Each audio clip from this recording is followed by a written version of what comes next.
In this example, we're going to look at subtracting and adding within an expression that has constants and different types of variables. 2 plus 3x minus 8x. Well, first of all, I know I can only add like terms together.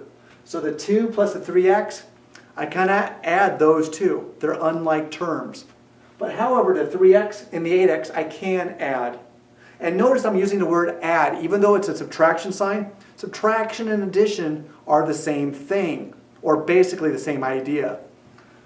To follow along with what I taught you last time, I want to add its opposite. So I'm going to rewrite this as a 2 plus a 3x, change that to a negative, and then add the opposite of negative. Add the opposite. Add a negative 8x. So now I can add these numbers together, and I'm left with a 2 plus a negative, what is that, 5x?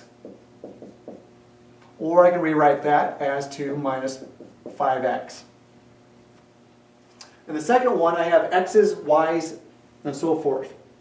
I want to be careful when I'm doing this, because I might be I might feel like, well, let's just move things around and put all the y's next to each other. Well, the first thing I want to do is, let's add first. So we're going to change this one to add its opposite, and that's already addition. So now I have a negative 4x, and I'm adding to it a negative 2x. Gives me a negative 6x. A negative 9y plus a positive 12y gives me a positive 3y. So I'm left with a negative 6x and a plus a 3y.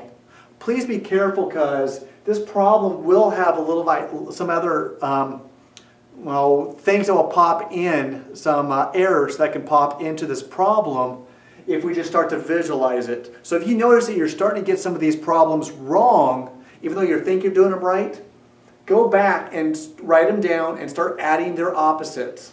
And I think that will kind of clear up where some of these errors are popping into your progress.